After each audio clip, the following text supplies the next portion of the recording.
ओम शांति। आज की मुरली तारीख है 20 जनवरी 2023। बाबा ने कहा, मीठे बच्चे, तुम पीस स्थापन करने के निमित्त हो, इसलिए बहुत बहुत पीस में रहना है। नन्ना बाबा ने कहा, तुम शांति स्थापन करने के निमित्त बच्चे हो, इसलिए बहुत बहुत शांति में रहना है। बुद्धि में रहे कि हम बाप के एडॉप्टेड चिल्ड्रेन, माना बच्चे आपस में भाई बहन हैं। हम बाप के एडॉप्टेड बच्चे आपस में भाई बहन हैं। प्रश्न पूछा बाबा ने आज, पूरा सरेंडर किसे कहेंगे, उनकी निशानी क्या होगी? उत्तर बताया बाबा ने, पूरा सरेंडर वह जिनकी बुद्धि में रहता कि हम ईश्वरीय माँ बाप से पलते हैं। बाबा, ये सब कुछ आपका है, आप हमारी पालना करते हो। भले कोई नौकरी आदि करते हैं, लेकिन बुद्धि से समझते हैं ये सब बाबा के लिए है। बाप को मदद करते रहते हैं, उससे इतने बड़े यज्ञ की कारोबार चलती है, सबकी पालना होती है। ऐसे बच्चे भी अर्पण बुद्धि हुए। साथ साथ पद ऊंचा पाने के लिए पढ़ना और पढ़ाना भी है। शरीर निर्वाह अर्थ कर्म करते हुए बेहद के माता पिता को श्वासोश्वास याद करना है। आज की मुरली से गीत है ओम नमः शिवाय, ओम शांति।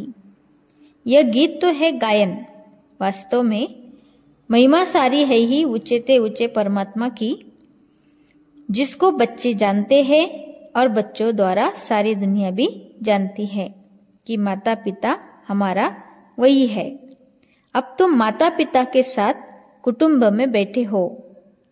श्रीमद श्री कृष्ण को तो माता पिता नहीं कह सकते, भले उनके साथ राधे भी हो तो भी उनको माता पिता नहीं कहेंगे, क्योंकि वो तो प्रिंस प्रिंसेस है। शास्त्रों में यह भूल है। अब ये बेहद का बाप तुमको सभी शास्त्रों का सार बताते हैं। भले इस समय सिर्फ तुम बच्चे सम्मुख बैठे हो, कोई बच्चे भले दूर है, परंतु वह भी सुन रहे हैं। वे जानते हैं कि माता पिता हमको सृष्टि के आदि मध्य अंत का राज समझा रहे हैं और सदा सुखी बनाने का रास्ता व युक्ति बता रहे हैं। यह हूबहू जैसा घर है। थोड़े बच्चे यहाँ हैं, बहुत तो बाहर है। यह है ब्रह्मा मुख वंशावली, नई रचना है। वह हो गई पुरानी रचना। बच्चे जानते हैं कि बाबा हमको सदा सुखी बनाने आए हैं। लौकिक माँ बाप भी बच्चे को बड़ा कर स्कूल में ले जाते हैं। यहाँ बेहद का बाप हमको पढ़ा भी रहे हैं, हमारी पालना भी कर रहे हैं। तुम बच्चों को अब एक के बिगर दूसरा कोई राह ही नहीं है। माँ बाप भी समझते हैं ये हमारे बच्चे हैं। लौकिक कुटुंब होगा तो 10-15 बच्चे होंगे, 2-3 शादी की होगी। यहाँ तो यह सब बाबा के बच्चे बेटे हैं। जितने भी बच्चे पैदा करने हैं, सो अभी ही ब्रह्मा मुख कमल द्वारा करने हैं। पीछे तो बच्चे पैदा करने ही नहीं है। सभी को वापस घर जाना है। ये एक ही एडॉप्टेड माता निमित्त है, ब्रह्मा मुख, ब्रह्मा माँ। ये बड़ी वंडरफुल बात है। यह तो जरूर है, गरीब का बच्चा समझेगा कि हमारा बाप गरीब है। साहूकार का बच्चा समझेगा कि हमारा बाप साहूकार है। वह तो अनेक माँ बाप है। यह तो सारे जगत का एक ही माता पिता है। तुम सभी जानते हो कि हम उनके मुख से एडॉप्ट हुए हैं। यह हमारा पारलौकिक माँ बाप है। यह आते ही पुरानी सृष्टि में है, जब मनुष्य बहुत बहुत दुखी होते हैं। बच्चे जानते हैं कि हमने इस पारलौकिक माता पिता की गोद ली है। हम सब आपस में भाई बहन हैं, दूसरा कोई हमारा संबंध नहीं है। तो भाई बहन को आपस में बहुत मीठा, रॉयल, पीसफुल, नॉलेजफुल और ब्लिसफुल बनना चाहिए। जबकि तुम पीस स्थापन कर रहे हो तो तुमको भी बहुत पीस में रहना, माना शांति में रहना चाहिए। बच्चों को यह तो बुद्धि में होना चाहिए कि हम पारलौकिक बाप के एडाप्टेड बच्चे हैं। परम धाम से बाप आए हैं, वह है दादा, माना ग्रैंडफादर। यह दादा बड़ा भाई है। जो पूरा सरेंडर है वो समझेंगे हम ईश्वरीय माँ बाप से पलते हैं। बाबा ये सब कुछ आपका है, आप हमारी पालना करते हो। जो बच्चे अर्पण होते हैं उनसे सभी की पालना हो जाती है। भले कोई नौकरी करते हैं तो भी समझते हैं ये सब कुछ बाबा के लिए है, तो बाप को भी मदद करते रहते हैं। नहीं तो यज्ञ की कारोबार कैसे चले। राजा रानी को भी माता पिता कहते हैं, परंतु वह फिर भी जिस्मानी माता पिता हुए। राज माता भी कहते हैं तो राजपिता भी कहते हैं। यह फिर है बेहद के। बच्चे जानते हैं कि हम माता पिता के साथ बैठे हैं। वह भी बच्चे जानते हैं कि हम जितना पढ़ेंगे और पढ़ाएंगे उतना उच्च पद पाएंगे। साथ साथ शरीर निर्वाह अर्थ कर्म भी करना है। ये दादा भी बुजुर्ग है। शिव बाबा को कभी बूढ़ा व जवान नहीं कहेंगे, वह है ही निराकार। यह भी तुम जानते हो कि हम आत्माओं को निराकार बाप ने एडाप्ट किया है और फिर साकार में है यह ब्रह्मा। अहम आत्मा कहती है हमने बाप को अपना बनाया है। फिर नीचे आओ तो कहेंगे हम भाई बहनों ने ब्रह्मा को अपना बनाया है। शिव बाबा कहते हैं तुम ब्रह्मा द्वारा हमारे ब्रह्मा मुख वंशावली बने हो। ब्रह्मा भी कहते हैं तुम हमारे बच्चे बने हो। तुम ब्राह्मणों की बुद्धि में श्वासोश्वास यही चलेगा कि यह हमारा बाप है, वो हमारा दादा है। बाप से जास्ती दादे को याद करते हैं। वह मनुष्य तो बाप से झगड़ा आदि करके भी दादे से प्रॉपर्टी लेते हैं। तुमको भी कोशिश करके बाप से भी जास्ती दादे से वर्षा लेना है। बाबा जब पूछते हैं तो सभी कहते हम नारायण को वरेंगे। कोई नए आते थे, पवित्र नहीं रह सकते तो वह हाथ नहीं उठा सकते। कह देते माया बड़ी प्रबल है। वो तो कह भी नहीं सकते कि हम श्री नारायण को व लक्ष्मी को वरेंगे। देखो जब बाबा सम्मुख सुनाते हैं तो कितना खुशी का पारा चढ़ता है। बुद्धि को रिफ्रेश किया जाता है तो नशा चढ़ता है। फिर किसी किसी को यह नशा स्थायी रहता है, किसी किसी में वह कम हो जाता है। बेहद के बाप को याद करना है, 84 जन्म को याद करना है और चक्रवर्ती राजाई को भी याद करना है। जो मानने वाले नहीं होंगे उनको याद नहीं रहेगी। बाप दादा समझ जाते हैं कि बाबा बाबा कहते तो है परंतु सच सच याद करते नहीं हैं और न लक्ष्मी नारायण को वरने लायक है। चलन ही ऐसी है। अंतर्यामी बाप हरेक की बुद्धि को समझते हैं। यहाँ शास्त्रों की तो कोई बात ही नहीं है। बाप ने आकर राजयोग सिखाया है, जिसका नाम गीता रखा है। बाकी तो छोटे मोटे धर्म वाले सब अपना अपना शास्त्र बना लेते हैं, फिर वो पढ़ते रहते हैं। बाबा शास्त्र नहीं पढ़े हैं, कहते हैं बच्चे मैं तुमको स्वर्ग की राह बताने आया हूँ। तुम जैसे अशरीरी आए थे वैसे ही तुमको जाना है। देह सहित सब कुछ दुखों के कर्म बंधन को छोड़ देना है, क्योंकि देह भी दुख देती है। बीमारी होगी तो क्लास में नहीं आ सकेंगे, तो यह भी देह का बंधन हो गया। इसमें बुद्धि बड़ी सालिम चाहिए। पहले तो निश्चय चाहिए कि बरोबर बाबा स्वर्ग का रास्ता है, अभी तो है नरक। जब कोई मरता है तो कहते स्वर्ग गया, तो जरूर नरक में था ना। परंतु यह तुम अभी समझते हो, क्योंकि तुम्हारी बुद्धि में स्वर्ग है।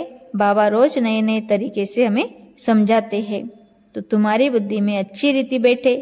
हमारा बेहद का माता पिता है, तो पहले बुद्धि एकदम ऊपर चली जाएगी, फिर कहेंगे इस समय बाबा आबू में हैं। जैसे यात्रा पर जाते हैं तो बद्रीनाथ का मंदिर ऊपर रहता है, पंडे ले जाते हैं। बद्रीनाथ खुद तो ले चलने के लिए नहीं आता है, परंतु मनुष्य पंडा बनते हैं। यहाँ शिव बाबा खुद आते हैं हमें परम धाम से लेने के लिए। कहते हैं हे आत्माएं, तुमको ये शरीर छोड़ शिवपुरी चलना है। जहाँ जाना है वह निशाना जरूर याद रहेगा। वह बद्रीनाथ चैतन्य में आकर बच्चों को साथ ले जाए। ऐसे तो हो ही नहीं सकता, वो तो यहाँ का रहवासी है। ये परमपिता परमात्मा कहते हैं मैं परम धाम का रहवासी हूँ, तुमको लेने के लिए आया हूँ। श्री कृष्ण तो ऐसे कह न सके। रुद्र शिव बाबा कहते हैं ये रुद्र यज्ञ रचा हुआ है, गीता में भी रुद्र की बात लिखी हुई है। यह रूहानी बाप कहते हैं मुझे याद करो। बाप ऐसी युक्ति से यात्रा सिखाते हैं जो जब विनाश हो तो तुम आत्मा शरीर छोड़ सीधा बाप के पास चले जाएंगे। फिर तो शुद्ध आत्मा को शुद्ध शरीर चाहिए, सो तब होगा जब नई सृष्टि हो। अभी तो सभी आत्माएं मच्छरों सदृश वापस जाएंगी बाबा के साथ, इसलिए उनको खिवैया भी कहा जाता है। इस विषय सागर से उस पार ले जाते हैं। श्री कृष्ण को खिवैया नहीं कह सकते, बाप ही इस दुख के संसार से सुख के संसार में ले जाते हैं। तो बाबा कहते यही भारत विष्णुपुरी लक्ष्मी नारायण का राज्य था। अब रावणपुरी है। रावण का चित्र भी दिखाना चाहिए, चित्रों से बहुत काम लेना है। जैसे हमारी आत्मा है वैसे बाबा की आत्मा है। सिर्फ हम पहले अज्ञानी थे, वो ज्ञान का सागर है। अज्ञानी उसको कहा जाता है जो रचता और रचना को नहीं जानते। रचता द्वारा जो रचता और रचना को जानते हैं उनको ज्ञानी कहा जाता है। वो ज्ञान तुमको यहाँ मिलता है, सत्युग में नहीं मिलता। वो लोग कहते हैं परमात्मा विश्व का मालिक है, मनुष्य उस मालिक को याद करते हैं, परंतु वास्तव में विश्व का अथवा सृष्टि का मालिक तो लक्ष्मी नारायण बनते हैं। निराकार शिव बाबा तो विश्व का मालिक बनता नहीं। तो उनसे पूछना पड़े कि वह मालिक निराकार है या साकार। निराकार तो साकार सृष्टि का मालिक हो ही न सके, वह तो ब्रह्मांड का मालिक। वही आकर पतित दुनिया को पावन बनाते हैं, खुद पावन दुनिया का मालिक नहीं बनते। उनका मालिक तो लक्ष्मी नारायण बनते हैं और बनाने वाला है बाप। ये बड़ी गुह्य बातें हैं समझने की। हम आत्मा भी जब ब्रह्म तत्व में रहती है तो ब्रह्मांड के मालिक है। जैसे राजा रानी कहेंगे हम भारत के मालिक है, तो प्रजा भी कहेगी हम मालिक है। वहां रहते तो है ना, वैसे बाप ब्रह्मांड का मालिक है, हम भी मालिक ही ठहरे। फिर बाबा आकर नई मनुष्य सृष्टि रचते हैं। कहते हैं मुझे इन पर राज्य नहीं करना है, मैं मनुष्य नहीं बनता हूँ, मैं तो ये शरीर भी लोन लेता हूँ। तुमको सृष्टि का मालिक बनाने राजयोग सिखाता हूँ। तुम जितना पुरुषार्थ करेंगे उतना ऊंचा पाएंगे, पद भी ऊंचा पाएंगे, इसमें कमी मत करो। बाबा कहते पुरुषार्थ करने में और उच्च पद पाने में कमी मत करो। टीचर तो सभी को पढ़ाते हैं। अगर इम्तिहान में बहुत पास होते हैं तो टीचर का भी तो शो होता है, फिर उनको गवर्नमेंट से लिफ्ट मिलती है। यह भी ऐसे ही है, जितना अच्छा पढ़ेंगे उतना अच्छा पद मिलेगा, माँ बाप भी खुश होंगे। इम्तिहान में पास होते हैं तो मिठाई बांटते हैं। यहाँ तो तुम रोज मिठाई बांटते हो, फिर जब इम्तिहान में पास हो जाते हो तो सोने के फूलों की वर्षा होती है। तुम्हारे ऊपर कोई आकाश से फूल नहीं गिरेंगे, परंतु तुम एकदम सोने के महलों के मालिक बन जाते हो। ये तो कोई की महिमा करने के लिए सोने के फूल बनाकर उन पर डालते हैं। जैसे दरभंगा का राजा बहुत साहूकार था, उनका बच्चा विलायत गया तो पार्टी दी, बहुत पैसा खर्च किया। उसने सोने के फूल बनाकर वर्षा की थी, उस पर बहुत खर्चा हो गया, उसका बहुत नाम हुआ था। कहते थे, देखो भारतवासी कैसे पैसे उड़ाते हैं, तुम तो खुद ही सोने के महलों में जाकर बैठेंगे तो तुमको कितना नशा रहना चाहिए। बाप कहते हैं, सिर्फ मेरे को और चक्र को याद करो तो तुम्हारा बेड़ा पार हो जाएगा। कितना सहज है, तुम बच्चे हो चैतन्य परवाने, बाबा है चैतन्य क्षमा। तुम कहते हो अभी हमारा राज्य स्थापन होना है, अब सच्चा बाबा आया हुआ है भक्ति का फल देने। बाबा ने खुद बतलाया है, मैं कैसे आकर नए ब्राह्मणों की सृष्टि रचता हूँ, मुझे जरूर आना पड़े। तुम बच्चे जानते हो हम ब्रह्मा कुमार और ब्रह्मा और कुमारिया है, शिव बाबा के पोतरे हैं। ये फैमिली है वंडरफुल। कैसे देवी देवता धर्म का कलम लग रहा है, झाड़ में क्लियर है। नीचे तुम बैठे हो, तुम बच्चे कितने सौभाग्यशाली हो। मोस्ट बिलवेड बाप बैठ समझाते हैं कि मैं आया हूं तुम बच्चों को रावण की जंजीरों से छुड़ाने। रावण ने तुमको रोगी बना दिया है। अब बाप कहते हैं मुझे याद करो, अर्थात शिव बाबा को याद करो, इससे तुम्हारी ज्योति जगेगी, फिर तुम उड़ने लायक बन जाएंगे। माया ने सबके पंख तोड़ डाले हैं, इसलिए उड़ नहीं पाते। अच्छा, मीठे मीठे सीखी लदे बच्चों प्रति माता पिता बाप दादा का याद प्यार और गुड मॉर्निंग। रूहानी बाप की रूहानी